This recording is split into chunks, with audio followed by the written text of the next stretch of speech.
Well, thanks, Shannon. Pleasure to be here, and thanks for the invitation.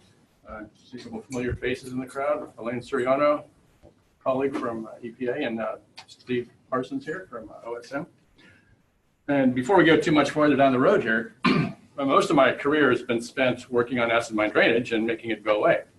And now, later in life, having studied this for many, many decades, find that it is actually a very attractive source of rare earth elements, particularly the byproducts related to acid mine drainage treatment. I'll get into that in some detail. And so every once in a while, I will, with some sense of irony, point out that having made a lot of it go away, we kind of wish we weren't so successful now. But there may be potential here because acid mine drainage continues to be generated. But starting about 1996, 97, when we started working with Steve and Elaine and others in the agencies at the time, the acid mine drainage policy was created by the Office of Surface Mining, then Director Robert Urim. And that pretty much prevented state agencies from permitting new permanent sources of acid mine drainage. So any mine that would, coal mine that would generate indefinite duration acid mine drainage, in a sense, could not be permitted. You could be challenged. The permits would usually be rejected. So a lot of the new sources of acid mine drainage pretty much went off the table about 20 years ago. Nevertheless, it continues to be produced mainly with the previously permitted sites. So you'll see that, and so bear in mind, there's a lot of a regulatory backdrop to all this. And in terms of how this all came about, in 2015, the Department of Energy's National Energy Technology Center issued a couple of RFPs focused on trying to develop domestic sources of rare earth elements from fossil energy related byproducts, and focusing mainly on coal refuse. And if you're not familiar with the term refuse in the coal world, refuse is the same thing as tailings in any other mining sector or any other part of the world. So I'll use the term refuse, but I think tailings, the cleanings of a coal mining operation. And the other thing is fly ash. That was one of the other sources that were highlighted in the RFP.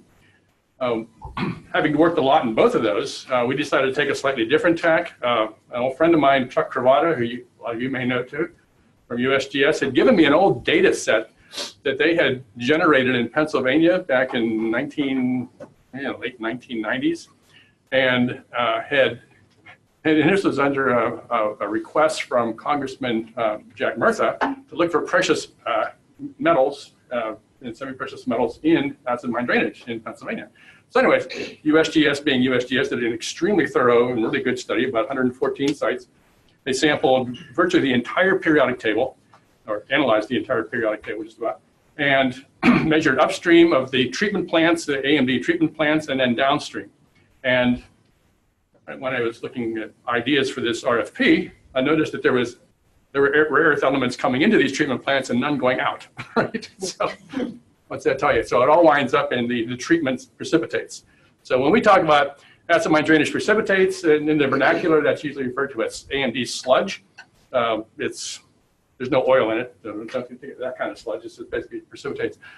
And that, it turns out, is where the concentration occurs. So I'll move forward with that. This is working before. Here we go.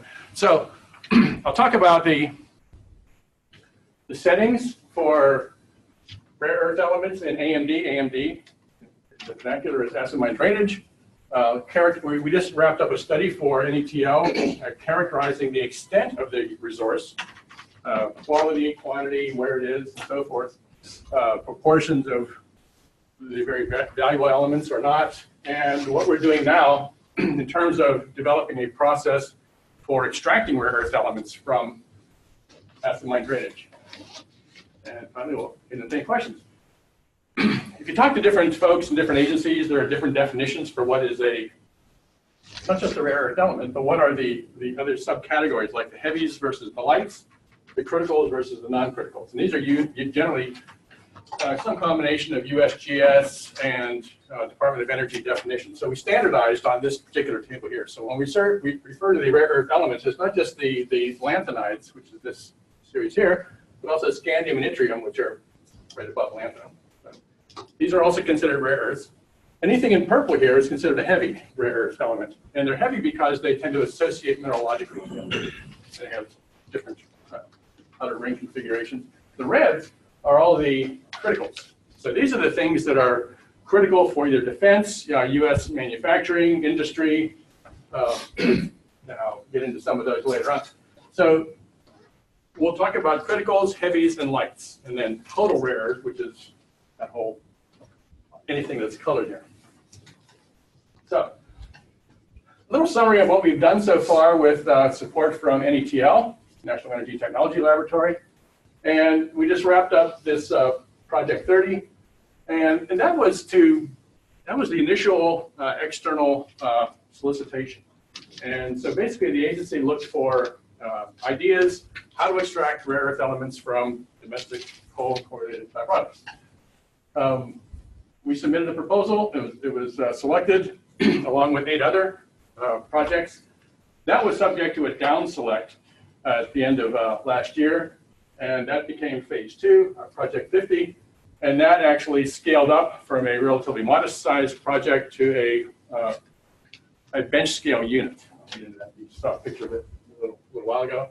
To actually get into continuous processing of this material into purified rare earth elements. We're also looking at cost performance metrics. So the idea is to very aggressively move this technology into the marketplace in the domestic sphere. Supply chain commercialization plan is also part of our task list. And our target product grade is 2% rare earth, mixed rare earth product. We think we'll have no problem exceeding that. This is the project we just wrapped up. This was the regional characterization. I'll get into that in detail. And so we looked at a broad sampling campaign, northern Appalachian coal basin, central Appalachian coal basin. I'll refer to the northern apps, central app. And we looked at a detailed assessment of promising sites, how much rare earth was resident on the site in the form of stored sludge, and how much is being produced in terms of active production of just the acid mine drainage itself. And then we'll get right down to concentrations. And then this is another new project where we're looking at not taking the sludge so much, but going upstream to the actual raw acid mine drainage and extracting directly out of that. And that removes some logistical problems. If you can actually get a rarefied product or purified product at the source of production and then haul that away. So I have leased a report on this because that's the most recent one to get moving. Also some definitions. The team itself consists of, I'm the principal investigator, and then we have Aaron Noble from Virginia Tech, formerly of WVU, but he was stolen, absconded with in the dead of night to Virginia Tech. We continue to work with Aaron, very good guy. And he's our mineral processing engineer / economic modeler. So a lot of that comes from him. So, and these are Aaron's definitions. We also have Zingbo Liu on our team. He's in the chemical engineering department at WVU, and he's doing a lot of the actual parametric testing of the products. And so that's our team. Anyways, I'll talk about basket price because if you look at rare earth elements, there are essentially 16 of them. Promethium would make it 17, but it doesn't exist because it has an unstable nucleus. So I'll refer to the 16 rare earth elements that we're working on. Each one of them has a different value, and that value changes very regularly. Well, actually, irregularly. So some of them are worth a great deal as a metal. Some of them have value as a oxide, and so you have different metal value bases. And if you look at the range, maybe say something like scandium is worth $4,500 per kilogram as an oxide. Other stuff like cerium or lanthanum, maybe $5 per kilogram. So there's a very big range. So what we do is we have, in order to get a basket price, which is a weighted value of any particular sample, we'll take the market price of each divided by, multiplied by the ratio of the concentration of that particular element divided by the total rare earth concentration. So that gives us our weighted value, and I'll refer to it as basket price. That's what Aaron tells me to call it. So that's the assumed market price. Now, again, DOE and ETL gave us a price listing just to standardize or normalize all the information that they'll be getting from the different contractors. So bear in mind that these may change in time, but it's a really good idea just because it makes their evaluation job a lot easier. And we also talk about contained value. And contained value is if you have a pile of this stuff sitting out somewhere in a drying cell, you take your basket price multiplied by the dry mass of sludge, and that gives you your dollars per ton of dry sludge. In the mineral processing engineer, investors like to see that kind of, that basically an ore reserve kind of number. So we try to make these as market friendly as possible, so potential investors understand what we're talking about. So where are we right now? So the drivers are the U.S. imports nearly all of its rare earth elements, mainly from China, something like 92, 95%. I think we have an operating mine. This is a Mountain Pass mine in halfway between, say, Barstow, California, and Las Vegas. This is Interstate 15 down here. You're between LA and Las Vegas. You've driven right by it. It kind of goes in and out of production, but I think it's closed now. It recently was sold, I believe, to the Chinese. So I'm not sure it's actually a functional site right now. It nevertheless had a very high distribution, a high proportion of light rare earth elements, very little in the heavy range.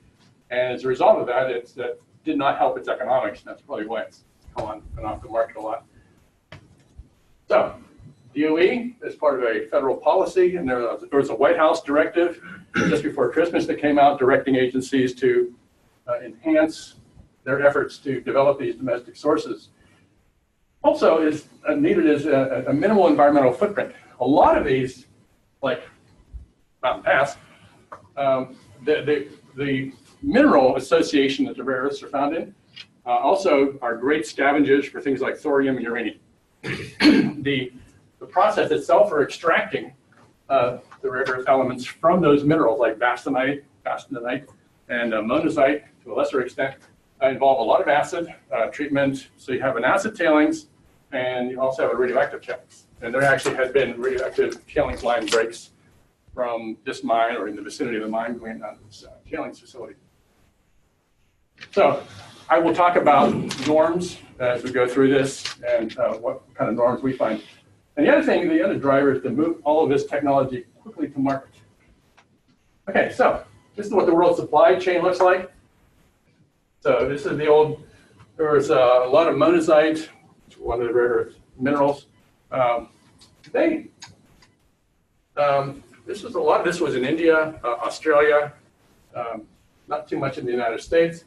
But this was where a lot of the source came from back in the past. Now, there weren't a whole lot of demands for rare earth elements prior to the age of high technology, where we need them for powerful magnets, very small powerful magnets, into iPhones, phosphors. Scandium is an aluminum alloy. F-35 has a lot of it. So it allows you to make aluminum alloys for aircraft parts, also turbine blades, lighter, stronger, more heat resistant, really, really critical minerals. That's why scandium is so expensive. So this is the Mountain Pass, the one I just showed you. This was the era where it was producing in a big way, about 20 years. And then it's kind of petered out. And then the Chinese developed two main sources. One is a iron ore mine in Inner Mongolia called the Bayan-Obo mine. And what they're really, and the rare earths are sort of a side stream byproduct of that iron ore mine. And that's where it's being extracted. Those are mainly light ends coming from Bayan-Obo. And the Chinese also have a source of heavy end rare earth deposits. And those are the South China clays or South China laterites. Laterites kind of clay. So that's where all this is coming from. this is what we need in this country. So the U.S. demand, this is from a study done by the Congressional Research Service a couple years ago. So right now, and there's some assumed rate of increase, but right now, if you look at the profile here, U.S. demand is 19,000 tons per year. Defense needs are about 5% of that. So I'll talk about defense needs being somewhere in the range of 800 tons per year, or close to it. What's the application for rare earth elements? What are they used for? Oh, well, okay, so scandium is used as an alloy for aluminum. A lot of them, like neodymium, YAG lasers, big technology area. They have neodymium and yttrium. YAG stands for yttrium, aluminum, garnet laser, but it's also a partial replacement with neodymium. So high performance lasers, phosphors in television screens or video displays have a lot of europium in them. Ceramics, let's see. Batteries. Catalysts, yeah, batteries, and yeah, rechargeable batteries particularly.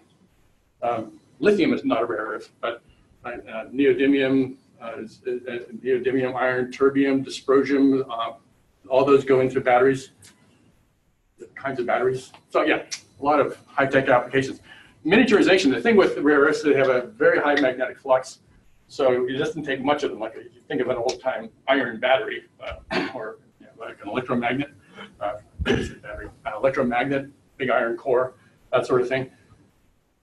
You can get the same. You can get the same flux out of a very tiny magnet made out of rare earth elements. Like the vibrator in your cell phone is one of those. When we were the production leader, is that what they were used for as well? When the U.S. started the Chinese era? No, not really. Most of them were used as ceramics or catalysts, like yttrium, lanthanum, cerium, and to some extent alloys, but not nearly the applications that we had. I saw how low the production was back then. It's gone through the roof now, and mainly those are high-tech applications. So, how does this relate to AMD sludge? The acid mine drainage sludge that we all know and love. So, these are just some supply numbers for the different elements across the whole spectrum. One of the things that is important to remember when you look at concentrations in some of these mines, and these are some of the proposed rare earth developments. This is what we get from the South China laterites, about 300 milligrams per kilogram, which is a part per million, which is the same thing as a gram per ton. So think about this number, and you'll see compare that to some of the numbers we have here. That's total rare earth. There's a dysprosium development, possibly at Kipwa Dike, Kipwa in Canada, and then Dawson Dike, which is up on the across the one of the inlets, Prince William Sound, I think from Ketchikan, Alaska. Anyways, really high concentrations, but it's also very radioactive. Salmon fishery. But the other thing to remember is recoverability. And one of the articles I read, which is very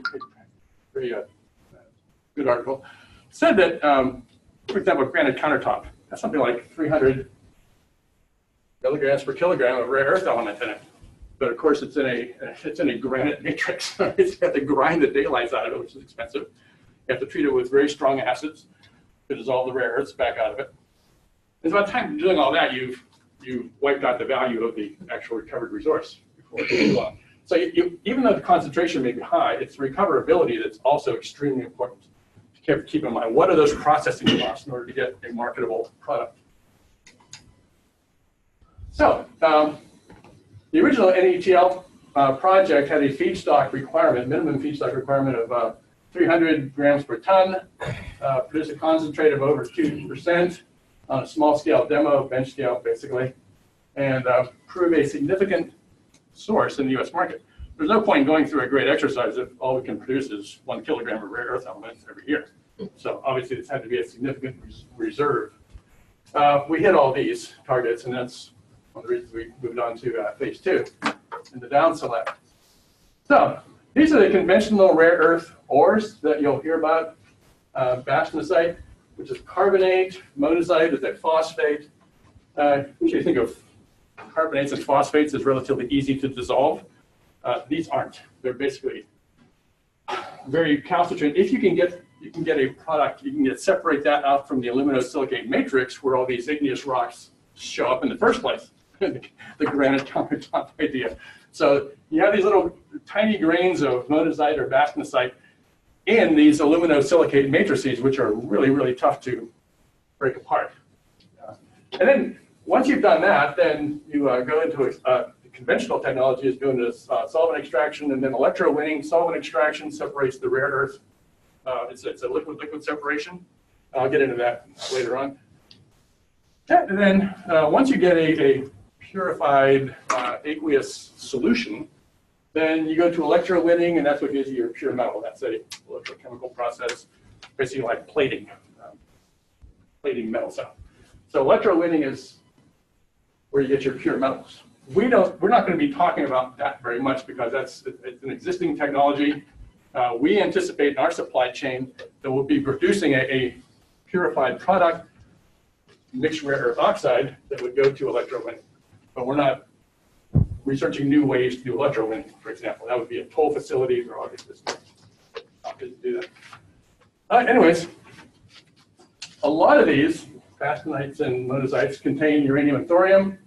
Yeah, I talked about that.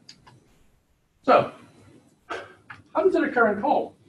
Well, the Appalachian Basin, just to the west of us here, used to be an arm of the Gulf of Mexico, essentially.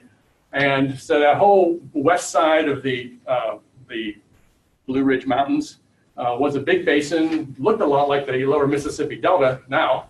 And it was getting charged with sediment from up in the range, the vicinity of what's now New Hampshire, granite, batholith, all of that stuff washed down into this basin and left these little tiny bits of xenotime and other rare earth-bearing minerals, among other things, in the sort of mineral matter that is accumulated along with the coal.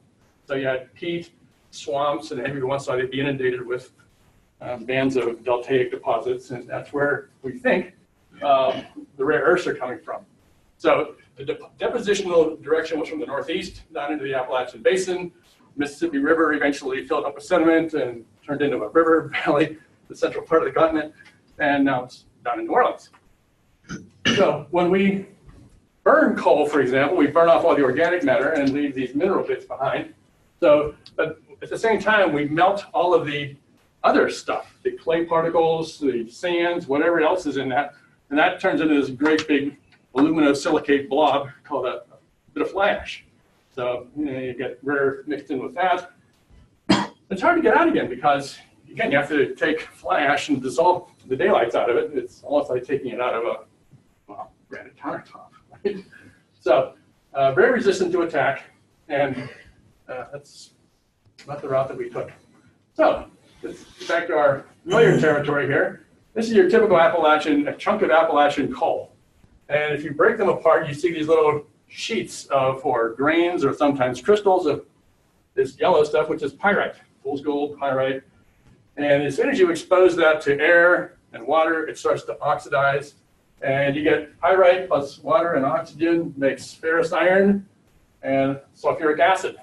Well, the sulfuric acid then is what does the leaching for you. So it kind of is a source of free acid to do the hard work of leaching the rare earth elements out of the surrounding rock matrix that it's in. It's our biggest source of impairment on the 303D list. It's on streams in the Appalachian Basin. I mean, for impairment, nothing really tops acid mine drainage. Every once in a while, you get these mines blow out, the whole rivers turn orange. It doesn't happen as much as it used to, but it can happen. Similar thing happened in southern Colorado a year or so, two years ago. The Silver King mine? Gold King mine, yeah. So you get these rivers turning orange. Other cases, you just get these old abandoned mines that no one's taking care of, and they're just leaking acid mine drainage all over the place. So difficult. Treating acid mine drainage is a real big industry in the Appalachian Basin. This is a typical big AMD treatment plant. You got a big silo full of hydrated lime here, calcium hydroxide. That's your base. You have an acid. You have to raise the pH. You also have oxidizing units, settlers, clarifiers to basically handle the sludge. This whole clarifier over here is when you treat acid mine drainage, you raise the pH up, you oxidize the ferrous to ferric iron, it drops out of this orange stuff along with all the other metals, aluminum, manganese, all the regulated metals, plus the rare earths. But then you have to separate these really fine flocks out of this water matrix. So you get into big clarifiers. We're looking down at a mixer and then a clarifier behind these guys here. There's old buddy Jeff Skousen here, standing tall. When we did our initial survey, we were curious about what the relationship was between the pH of the, what we'll call raw water, the untreated acid mine drainage, the stuff that hasn't gone through the treatment plant yet, and concentrations of rare earth. And we found this really dramatic curve. Basically, once the pH gets above 5.5 or so, the rare earths have gone out of solution. They've precipitated out exactly like ferric iron would. On the other hand, the more acidic stuff has a lot of rare earth in solution. So those are the most attractive deposits for us. This is what AMD sludge looks like up close. There's some of the early samples that we took that we then analyzed. And this is how some of the sludge handling projects look like out in the field. This is just typical compliance, Clean Water Act treatment. So this is what every active permit holder of either a SMACR permit under OSM and or a Clean Water Act permit under the NPDES program, Section 402 Clean Water Act. Not 404.2. Everyone has to do this if you operate a coal mine and you have acid mine drainage. So you have your treatment system. In this case, they're basically loading up soda ash briquettes, anything alkaline, get some oxidation going, and then you have to take care of your solids, your precipitates, before, and then that separates away from the clean water by the end of the, you usually have a series of these ponds. And you pump these sludge cells periodically. Sometimes this is the top of a refuse pile or a tailings pile in central West Virginia, and this is all sludge back and forth here. So, and the solids content varies a lot. In some cases, there's mainly water and not much solids. In this case, the company is actually using a dredge to clean out the sludge from its ponds so they don't overboard particulates into their NPDES discharge plan, which would put them in violation, of course. So you got all kinds of different settings for sludge generation. Here's my cartoon of what happens. So you have coal tailings, oil, anything that has a lot of pyrite in it. You get acid formation by virtue of pyrite oxidation. Acids then leach the metals out of the rock, things like aluminum, manganese. The iron, of course, comes with the pyrite, but that's also where the rare earths come in. That stream then usually runs along a pit floor, usually the original mining level or the final mining level, and that's usually a fairly impermeable base. So that directs the water to a treatment plant where you neutralize, oxidize. That goes into a pond, and you have these orange precipitates, which then are sent off to dewatering cells, and then clean water is discharged out through an NPDES discharge pump. About half the cost of treating acid mine drainage is dealing with the sludge. The industry hates sludge. They want to get rid of it as much as possible. To a very significant extent, state agencies are responsible for treating acid mine drainage. In the case of, say, a bond forfeiture, where a SMACR bond has been forfeited, mine's gone out of business, state picks up the treatment costs and the system. So they want to make this stuff go as quickly as possible. A lot of it is just sent to underground mine voids through UIC injection wells, or it's sent to dewatering cells. So again, what we've been able to find on the surface is just there by serendipity, because usually at some point, someone wants to make it go away. They either bury it or send it down hole. So that's basically a cartoon of the same thing. Here's a big lime tank. Acid mine drainage is pumped up from a deep underground mine complex. This could be 10, 20 square miles. This is Bowlby Run. You're up there, Steve. But that water comes up out of the mine, and all the iron is reduced. It's all ferrous iron, not ferric iron. And so when you raise the pH up to about 9, the ferrous iron forms a ferrous hydroxide, which is blue, this stuff here. And then you have a mechanical aerator down here, oxidizes it and turns ferrous iron into ferric iron, that pH, and it turns orange. So that's why you go from blue to orange. But every once in a while you'll see this, but it's pretty transient. And I'll talk about this a lot. We have different kind of mine settings that have different kinds of potentials for producing useful rare earths.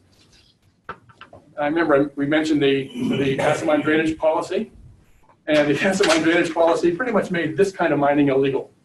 But that's a case where in the old time mines, you would actually start at the down dip end of a mine, usually right along a creek somewhere where the railroad was, and then mine up dip. So coal seams are always inclined one way or another. You mine up dip, and then you have this permanent, it's like a reactor, generating acid mine drainage. And it all goes to here, winds up in the river turns orange. Well, again, this was pretty much made illegal by the AMD policy of '97.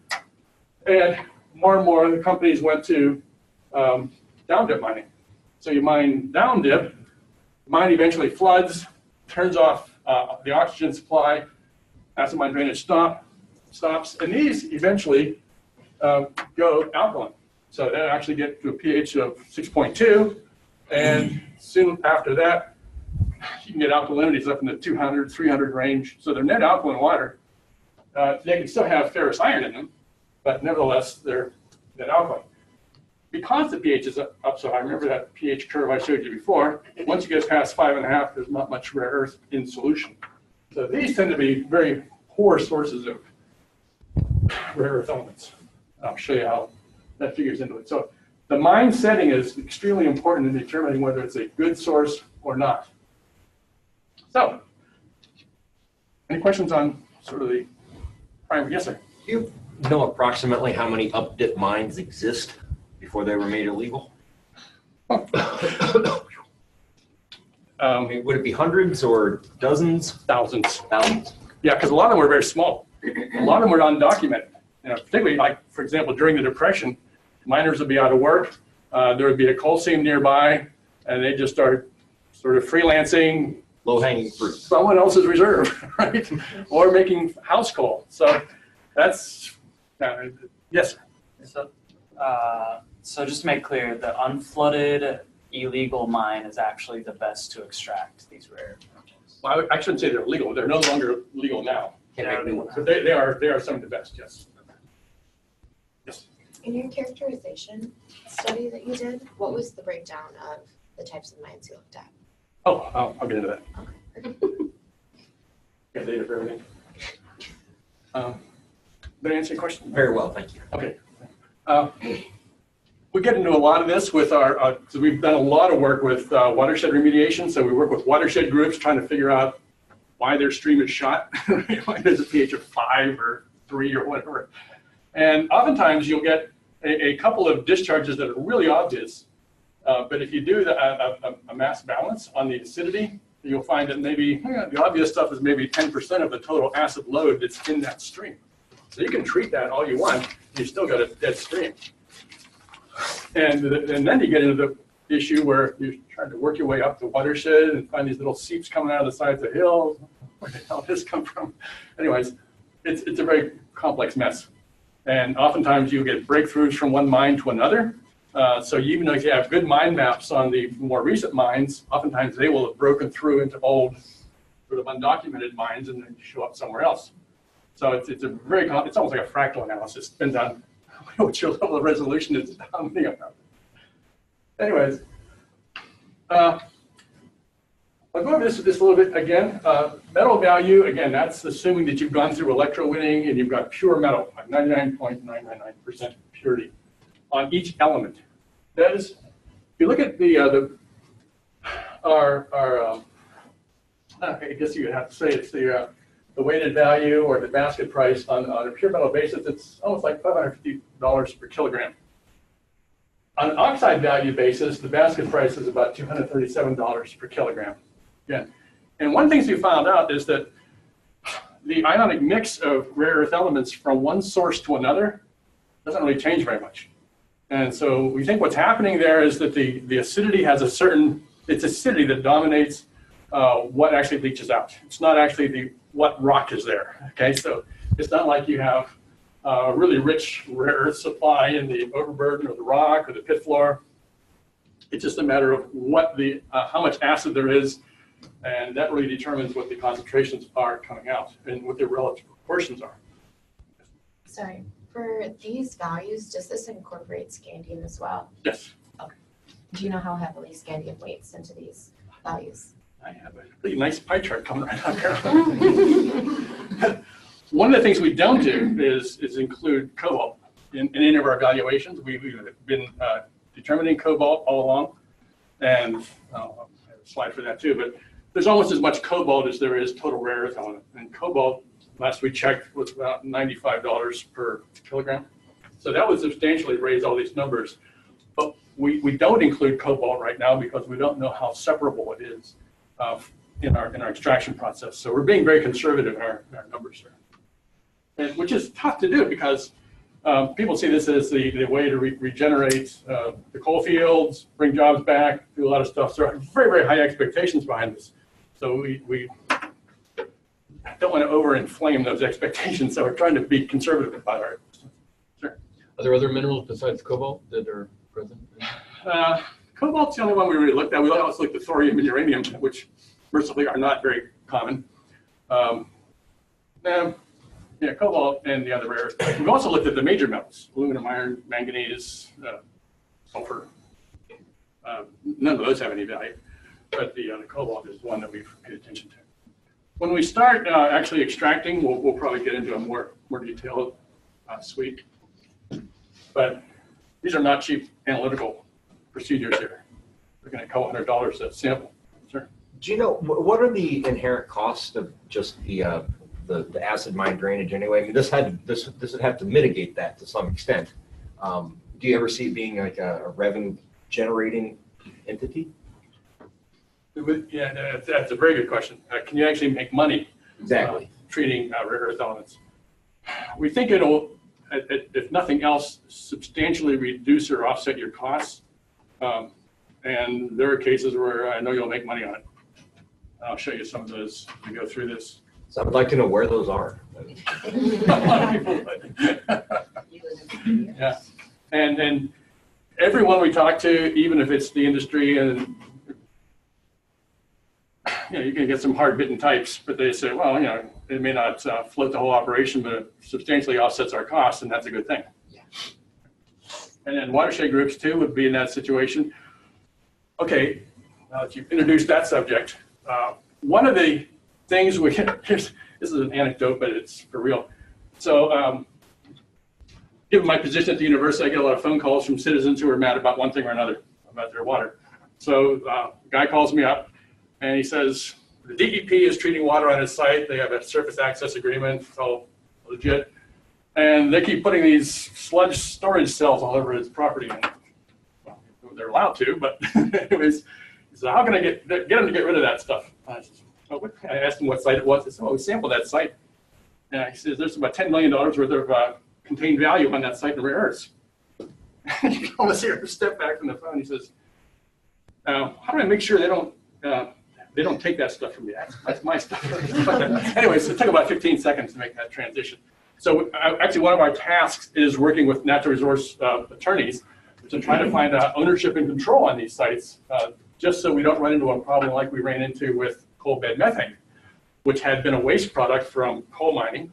And once that started going into pipelines and getting metered, all of a sudden there was a question as to whether the gas mineral owner or the coal mine owner actually owned the coal bed methane, or the surface owner for that matter. So anyways, big issue. So we have a basket price across the board of about $237 per kilogram. And the contained values on average, this is a crude way of doing it because you really want to look at each individual site, what tonnage is there, what concentrations are there. But so these are really crude numbers. And I'll give you more refined numbers later, about $130 per ton of dry sludge. And that includes everything from those really bad flooded Pittsburgh mines that are alkaline, right up to some of our best sites. And our best sites can get up to 2 kilograms per ton, by the way. Sorry. This is our sampling suite here. So we have a couple of sites in Ohio along the Ohio River, and this is for our Project 39 that we just wrapped up for DOE. We just submitted our draft final report again last month. These are our sites, 140 sites in total.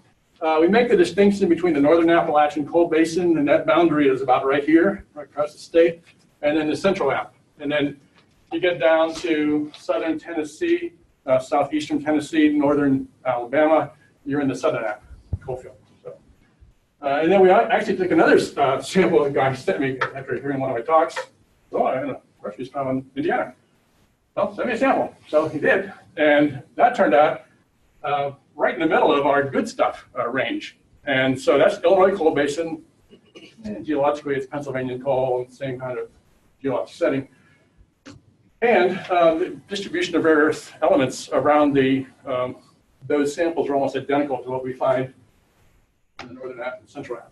So again, we think it's not so much the depositional setting, just the acid leaching environment that's causing the sweep that we're seeing. So these are some of the specific numbers. Central app, northern app, green is light, purple is heavy, reds are critical. 140 some odd sites, 152 in this here. Average values, and again, this is including everything in the suite, about 410, 431, average overall 420 grams per ton. Remember those South China laterites were in the vicinity of 300 for the USGS.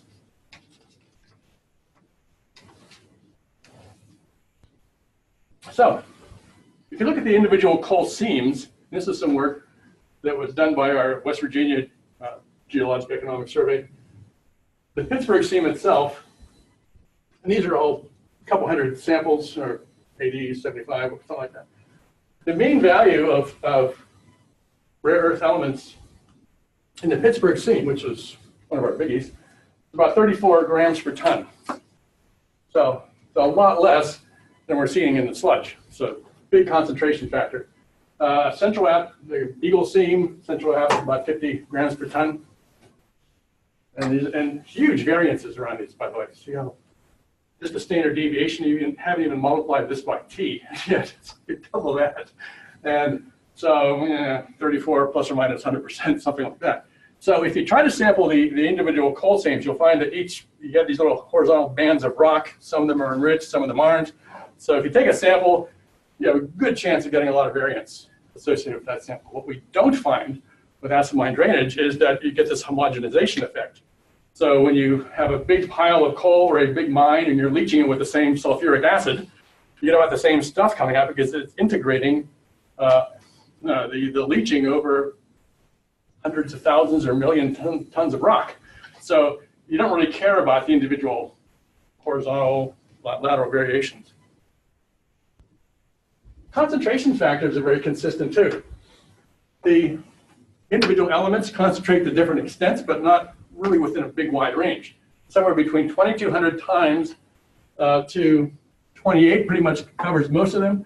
Scandium has a concentration factor of 3,400. Now, and that's the concentration between the raw AMD at a particular site versus what you're getting in the sludge. So obviously there's something going on there. Average, about 2,600 times. So the difference in concentration, typically in the raw AMD, is in the couple hundred micrograms per liter range. That's parts per billion. Whereas in the sludges, we're in the grams per ton, parts per billion. So 2.5 orders of magnitude. Another thing we found is that if you look at the proportion of the elements in the aqueous phase, which is the raw AMD, versus the sludge, the solid phase, about the same. So there's no real selective precipitation going on here. All of the rare earth elements, if it's in the sludge, if it's in the raw water, it precipitates out in the sludge to about the same extent that it was in the raw water, which is like 98%. So almost all of it drops out of solution very readily. And frankly, I wish that most iron, aluminum, and manganese behave the same way, because it would have made my job a lot easier. But these are very predictable precipitations. So this is the distribution of heavy rare earths in AMD sludge. In the South China clay, and it's Bayan-Obo and Mountain Pass. Remember I mentioned Bayan-Obo, that's the iron ore mine in Inner Mongolia. Mountain Pass, you saw a picture of that. Almost everything is light. Neodymium's a critical, but mainly this little wedge here is about all we get for heavy rare earths out of those deposits. So everything else is lanthanum, cerium, praseodymium, and neodymium is probably the one element that floated the whole operation. South China clay, which has a lot of, this wedge here is neodymium, but it's about 50% heavy rare earths, and they weren't, this is a USGS analysis. They didn't include scandium, which is usually a couple percent. Anyways, it starts looking a lot like 50% or more heavies, and then maybe 60% include heavies and criticals. So this is where the real money makers are in the Chinese sphere. And here's what we get. So this is, and we don't find these numbers really changing very much from one sample to another, northern app versus central app. They're pretty much the same. Everything that's colored here is heavy. All of the gray shades are the light rare earth. The criticals are the ones in red. So europium, neodymium, dysprosium, terbium. So we have a lot of yttrium and neodymium in our sludges. And so neodymium, YAG lasers that I talked about earlier. These are the two main components of that laser suite. We get almost as much cobalt as we do rare earth over the whole basin. If you take the total rare earth concentration and multiply by 0.75, you get something very close to the cobalt concentration. Sometimes it's a little higher, sometimes it's a little less. So anyways, this all figures into our basket price and ultimately our contained value. So these are the things we really pay attention to. And notice also, once we get up here, we're actually running them in order. But this is something called Odo-Harkins effect. You get the ones with the even atomic number much more common than the ones with the odd atomic numbers, just because the nuclei tend to be less stable during Big Bang formation and initial elemental formation. So you get these heavy, and these are increasing atomic number in this direction. Okay. These little oddities that I'm from the USGS explained to me one time, actually. So the concentration of what we produce is different from what the Chinese produce. Well, we're not producing anything yet, but yeah, our AMD feedstock would be similar to the southern Chinese laterites. Much better than the Bayan-Obo, which is, I think, their big bulk producer. Could you distinguish one more time for me why we separate light and heavy rare earth elements? The heavies tend to be more valuable in general. More applications, more valuable, more critical, more get criticals in both sides, but yeah, most of the criticals wind up on the heavy side here.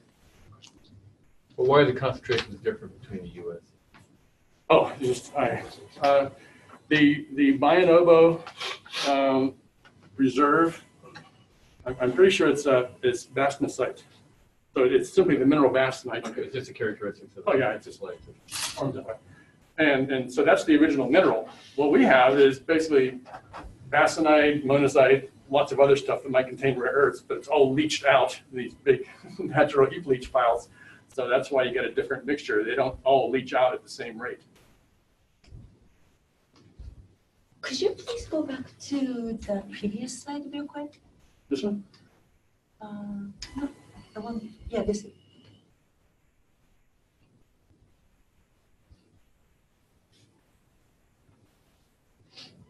Probably an obvious question, but why do they do the acid in coal anyway? Is that just to Why is there acid? Yeah, that just Oh. to mine the coal out easier? Or? No, that's a part of the depositional formation. So if you think of if you've been to Hatteras, right? You drive across the bridge from the coastal plain, which is all spartina bogs, seawater sitting on top of organic peat that's been reducing away forever. So you get these reducing environments, and the seawater has a lot of sulfate in it. So the bacteria in the organic matter in these bogs, which are, that's the coal of tomorrow, the offshore inside the Pamlico Sound, landward from Pamlico Sound. That's exactly what the sort of environment that you would have in a sort of northern Appalachian coal basin deposit. So you had, of course, these were giant tree ferns, that sort of thing, but chemically it's about the same. So you get all this peat laying there in an active soil kind of environment. And as that peat starts to decompose, it sucks up all the oxygen in the water, creates a reducing environment. The reducing environment then favors the reduction of sulfate, which is SO4, down to sulfide, which is S minus. And then that links up with an iron and drops out as pyrite. So you actually get pyrite deposited in with the organic matter in these seams. Now, for example, the Wyoming Powder River Basin, that was a freshwater coal deposit. There's almost no pyrite in it. 0.5%, maybe something really low. Some of our northern App, central App seams can be up in 2, 3, 8% pyrite concentration. In fact, sometimes you actually get bands like a centimeter thick running up top of the coal. And that's very acidic, I guess, the pyrite. Yeah, so once the pyrite in itself is not, but once you let it out, you mine it, you expose it to oxygen and water, then it oxidizes and generates acid. So by what you just said, would the Gillette coals from Wyoming not be a source of REE because of the lack of acidic drainage? Or, I mean, they're also on the surface, so there's not a lot of water draining through them. Well, you're not going to get the acid mine drainage route isn't going to work there. Right. You may have plenty of rare earths in the refuse or in the whole coal. There's some in the ash, but you won't get the acid mine drainage route working for you there. There are some, use the term, sort of marginal lignite beds in North Dakota. And they were just really dirty seams. They had a lot of sediment, a lot of pyrite in them for some weird reason or other, and also a lot of uranium and thorium. And so they were actually dug up not for coal itself, but during the Manhattan Project. As ore. As ore, yeah. So they were actually windrowed and burnt, and then the ash was hauled off to Hanford, Washington. But those I suspect would also have a lot of rare earths because the rare earths tend to associate with the rats. It's almost like a junkier coal would be a better source of rare earth elements. In that case, that's certainly the case, yeah, because you think of the Powder River Basin, that has almost no ash in it. Right. That's ash. So I might have missed this part of your talk, but you talked about heap leach. So what I've seen with up-dip mines and down-dip mines is the sedimentation ponds, the sludge. Is that what you're referring to, or is there something else? Oh, no, when I say heap leach, I'm talking about natural heap leaches. So these are not constructed to be heap leaches. They're just acting like heap leaches in the sense of like a copper operation would take sort of low-grade ore and do everything they can to crank up the pyrite oxidation process, or some of the copper sulfide ores. They'll actually irrigate with hydrogen peroxide. They'll recirculate acid through them, so you really get acid mine drainage going nuts, and that leaches out the copper or the gold or silver, whatever. So those are actually constructed heap leaches. They're always built on plastic pads, and you want to collect all your leached solution and then run that through your solvent extraction plant. These are kind of like a natural heap leach, Right, okay. except they're a lot leakier, imagine.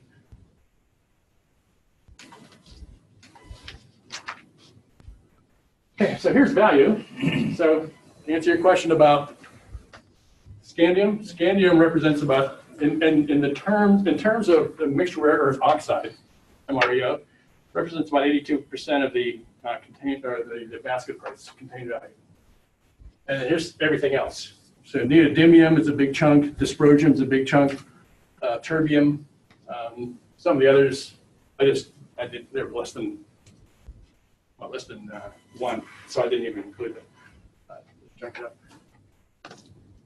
This is an example of, and I'm using metal values in this case, but this gives you some idea what the metal values look like for some of these elements. Scandium, $15,000. That's per kilogram.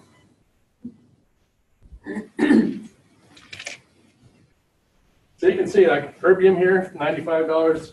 That would be the equivalent of throwing in cobalt, except there's a lot more cobalt than there is erbium. So again, We're being conservative when we're reporting values here. So this is what acid mine drainage looks like in its processing stage. There's a big mixer aerator here. You got raw water coming up out of a mine. You want to oxidize all your ferrous iron to ferric.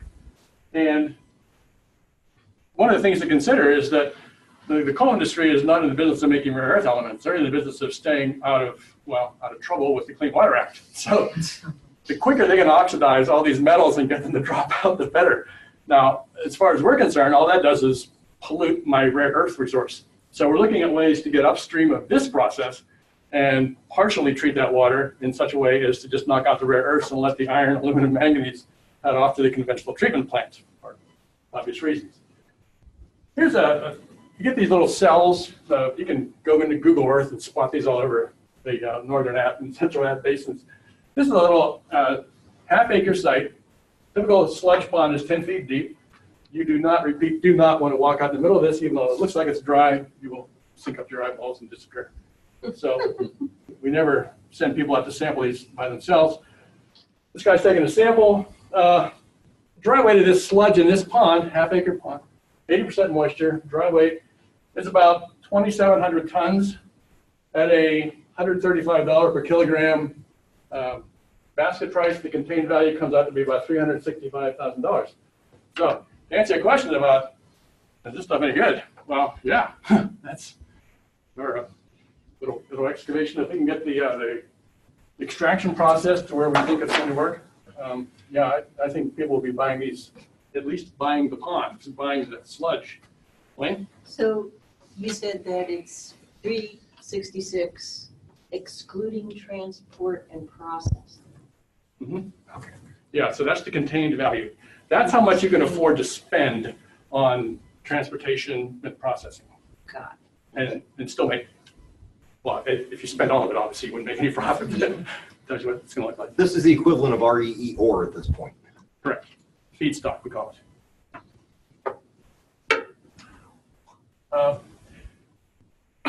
West Virginia has a particularly progressive philosophy when it comes to bond forfeitures. Again, old coal mine sites that have gone out of business, but were post-SMACRA, Surface Mining Control and Reclamation Act, 1977. Anything prior to that is, by statutory definition, an abandoned mine land. It has no one's particularly responsible for reclaiming it or treating it. There's an abandoned mine land fund, which treats some of the water, but mainly it's spent on removing surface hazards, filling up high walls, shafts, that sort of thing that can hurt people. Most of the, almost all of the bond forfeiture sites in West Virginia, this is not true of all coal states, come under the jurisdiction of the Special Reclamation Fund. Special Reclamation Fund is a current tax on current coal production. I happen to be on the advisory board, council for the West Virginia advisory board. That's a fund. That's why I think it's so enlightened. But it's something like it changes from year to year, but something like a 28 cent per raw ton assessment on current coal production. That goes into the Special Reclamation Fund for reclamation purposes. Also, there's a Special Water Trust Fund, a separate fund specifically for treating water. This is the Omega mine here. This was an up-dip mine that went out of business, bond forfeited, and I'm not the Omega mine, and expect you have too. So it's right outside of Morgantown. Treatment plant down here. The company had a kind of a basically a small AMD treatment system that was just not very efficient. I mean, it was efficient. It was good enough, I guess, because they had people on site all the time, because they could manually adjust things, right? Well, the Special Reclamation Program in West Virginia DEP has to manage dozens of these sites. They want them as automated as humanly possible. So they really put in some very classy operations, and this is one of them. But the mine itself works its way up the hill this way.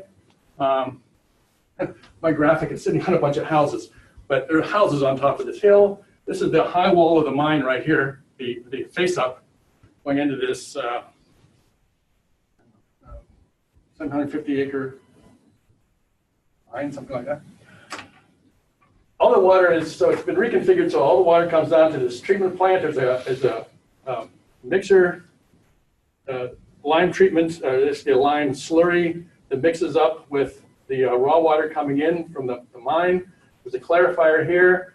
The sludge from the clarifier is pumped directly up to something called a geotube here. So there are 14 geotubes in this cell. The cell itself is basically, again, the old face up to the mine. So they're basically just filling this up because they don't have enough room because there's other real estate all over the place. So this happened by serendipity, but we love these geotubes because they solidify. And now you're pumping all this moisture into something with a containment liner around it. So the water that comes out of it is already treated water. That water goes down to the polishing pond here and then off to the MPDS discharge pond. So to me, it's like a perfect setup. We did the analysis on these. Each one of those has about $60,000 worth of rare earth in it. They're about 120 feet long, 8 foot wide, 20 foot wide, 8 foot tall. Total contained value here is about $800,000 right now. And they're always adding more geotube. And easy to take away. So all you have to do is at some point send an excavator, backhoe, rip the tubes apart. Here's a close-up of a geotube here. And you can stack them on top of each other, obviously. So what does the regional resource look like? So we sampled in detail 76 sites. And these are the kind of numbers we got. About 1 million tons worth of sludge on a dry basis. Cubic meters of sludge, tons of dry weight. Cubic meter of sludge is about 2.2 tons. So it's not much unlike soil. Same kind of density. This is our concentration on average. We just use the regional concentration. In total, we got 1,400 tons of total rare earth. So that's maybe a 2-year supply for our defense department. But it's nowhere, it's about 1/10 of what the entire industry needs in the country. Anyways, about $340 million sitting on the ground.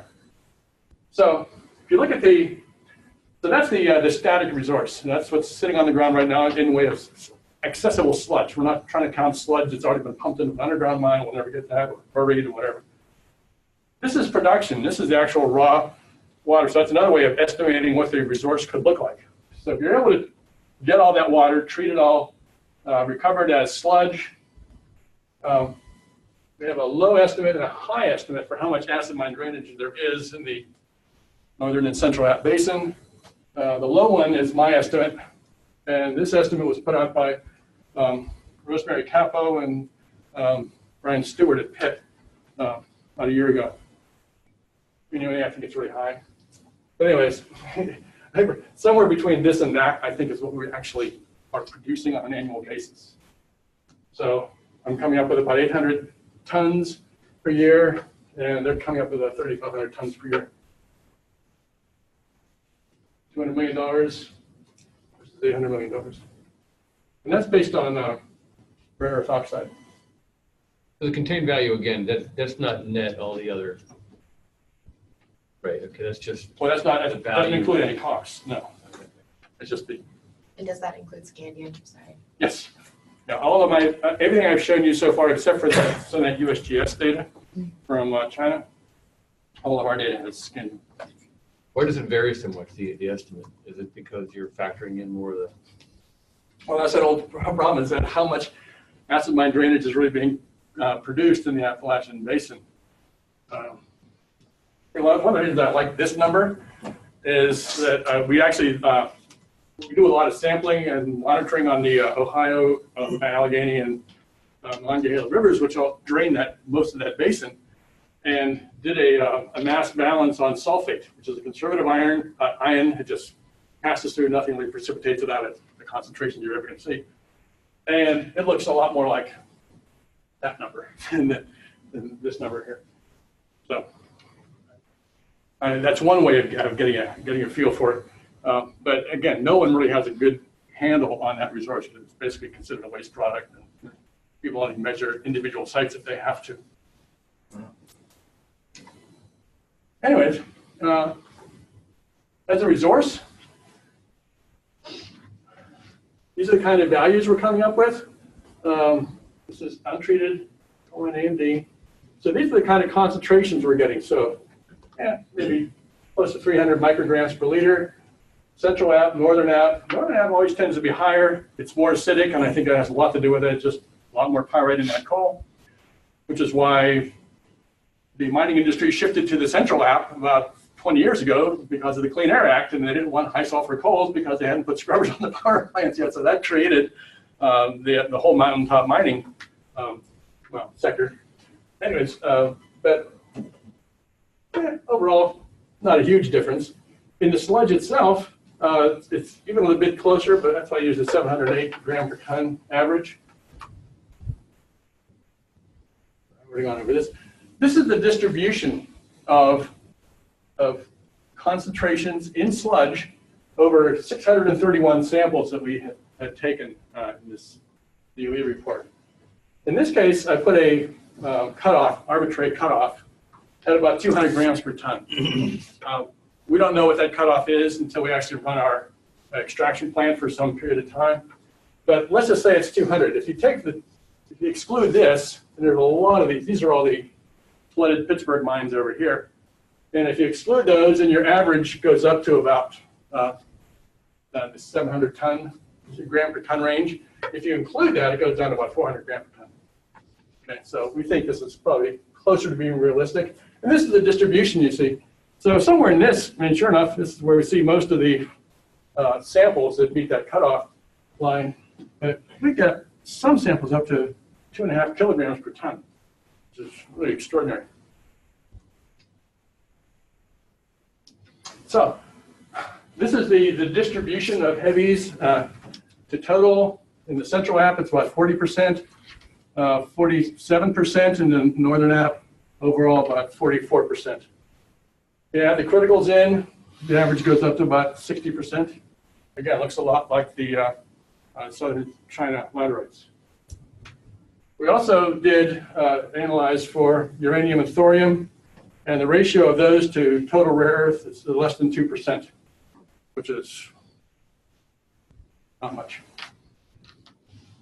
And then cobalt, this is what we normally see in cobalt. These numbers look a lot like these numbers. That's what, almost the same. So this is our valuation table, and that's what we use in all of our assumptions. Again, includes Scandium. And then process design. So if you're going to turn this into a business, which is something that NETL really wants us to do, this is the kind of setting you might find. This is mine 42. All these romantic names near Windber, Pennsylvania. It's a big underground and then surface mining complex, Katanning seam. And these are the AMD sludge storage ponds all around the site. Now, when we went out to sample them, we found that a lot of them had been covered over. So we're not really sure who runs the site. But this is almost a mile from here to there, just to give you some idea how much of this stuff potentially can be out there. Now, the neat thing about extracting this stuff is that if you take this sludge and just drop the pH down to about 1, everything goes into solution except our old pal gypsum, which, of course, doesn't care if it's acid or not, stays as a solid. So this is the stuff becomes our enriched leach solution that goes into our process. So I'll talk about PLS.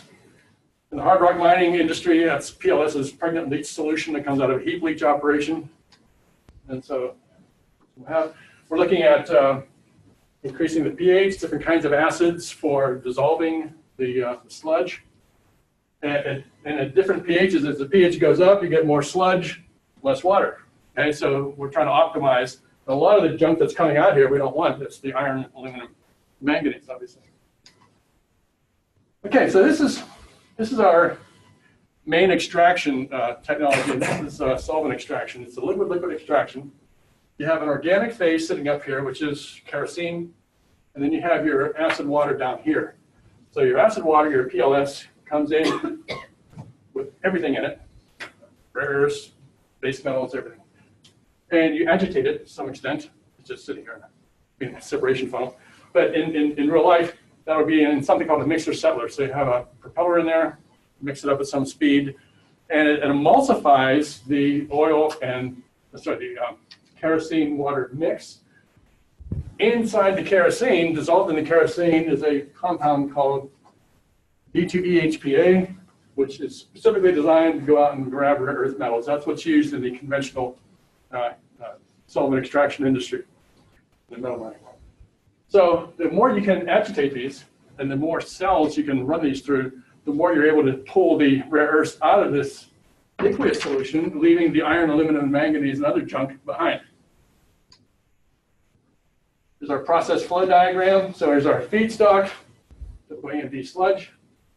All the orange stuff, the yellow, is our recovery rates that we reckon between each step based on our small scale work. So we have a feedstock coming in, we have a leaching process, which is basically an agitator.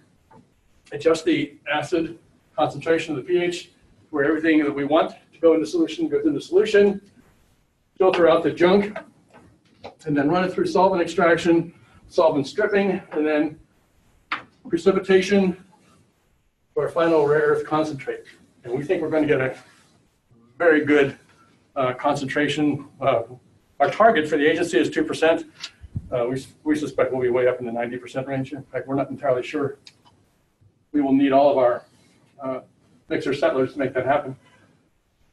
Well, we've done a lot of work with separation of the heavy rare earths from other stuff and what pH points they go into solution. So we'll just classify these for the lights and heavies here.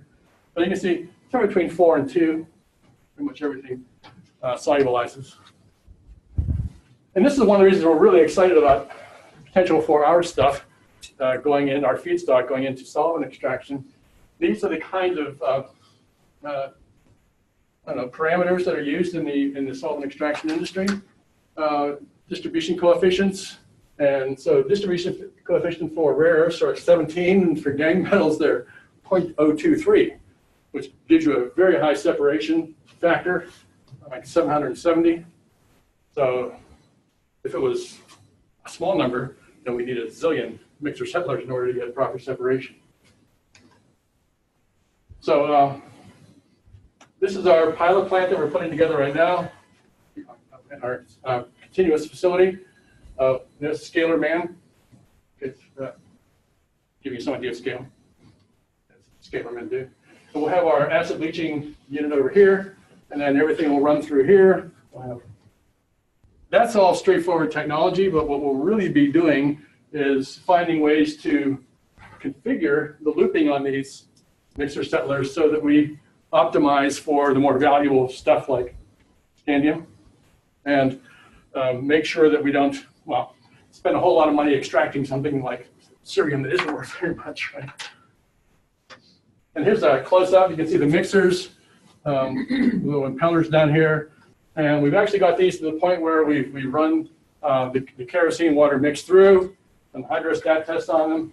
And we'll be bringing in the acid leach units in the next week and actually running samples through these. What are you talking about volume-wise in your bench scale? Good question. So our production rate will be about 3 grams dry weight basis per hour. Oh. I will never turn into a commercial enterprise, but one of the things that we've you asked that question. Our corporate partner on this is Rockwell Automation. So Rockwell will actually be providing us with the sensors and controls for this whole operation. And so they'll be able to tell us, for example, control the speeds of the mixers, optimize those, control the organic aqueous ratios, tell us if we're losing any solvent in the process. And by virtue of the fact that this is what they do for a living, it's not just a science project, but when we're done with this, we think we'll be actually very close to market because we've got something that's already been, and they'll be bringing in one of their technologies that they use in the mining industry. So it eliminates a scale-up step between this scale and actual pilot plant operations. I would imagine that this is something you have to build in a plant. You couldn't put one of these on a truck and have it drive around to different sites. Correct. Not the mixer settlers, no. The acid leaching, maybe. Preliminary separations, bringing in a much nicer concentrate than run-of-the-mill AMD sludge. Yeah, a lot of that I think could be moved upstream to the discharge point, or even to the sludge pond at an existing site. Maybe you could build your plant central to a whole bunch of locations. Yeah, actually, Aaron Noble did an analysis of that within the northern and central App Basin. 1, 2, or 3, I think 5 centralized facilities, and what the economics of those would look like, considering transportation costs. I think he came up with optimized something like, and this is very early stages, 3 for the 2 basins. Okay, so talking about all that, this is that really neat site I was telling you about with the 2.5 kilogram per ton sludge. It's one of the West Virginia DEP's special reclamation sites. It's called the Alton site. 2,600 kilograms of 26 tons of rare earth with an in situ value of $6.2 million. Just sitting there. And the reason that that's the case is they've been just pumping sludge into this cell for the last 25 years. So it's accumulated a lot. But it gives you some idea what kind of values you can accumulate if you don't keep burying these things or hauling them off to a dump somewhere. Yeah, I don't know all that. So, mean concentration of 420 grams per ton. If you exclude that cutoff below, everything below 200 grams per ton, you're up in the 700 gram per ton range. High proportion of heavies and criticals. So this is what we're constructing right now, and most of it's built, and again, will be in production within a week or so. Also, Aaron did a preliminary analysis. He's always a little bit leery when I go public with this information, because the perfectionist, he says, well, we don't really know what these will look like until we run the plant for a reasonable amount of time, and I accept that. But it just gives you some idea what the payoff times might be. And because we don't have this big upstream processing burden to deal with, we're just basically taking stuff that's already been dissolved and running it into a solvent extraction unit. He thinks whoever builds this will be making money in 2.5 years, basically. And that's with a centralized plant. This is the 3 centralized plant scenarios.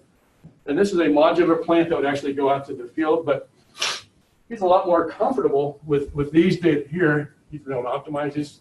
This is just something that's much more speculative. That'd be a much smaller plant. And yeah, it wouldn't be as good, but we don't really know at this stage of the game. So, what do we know? What are our risks? What do we know a lot about? What do we not know a lot about? We have very high confidence in the distribution of rare earths within the resource, the grade, dimensions of the resource, how much is out there. Pretty good handles on this, maybe in the 75% confidence range. And we can pretty much predict what the rare earth concentrations in a sludge or in an AMD will look like based on site factors.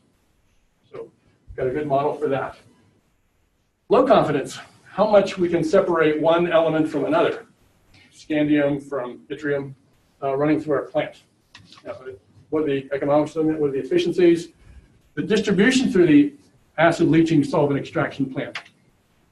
We cannot assume that just because we have this great suite of rare earth elements coming into the plant, that all of them are going to separate out and become something in a purified state that can actually go off to market. There could be some that we just cannot separate out from the gang metals.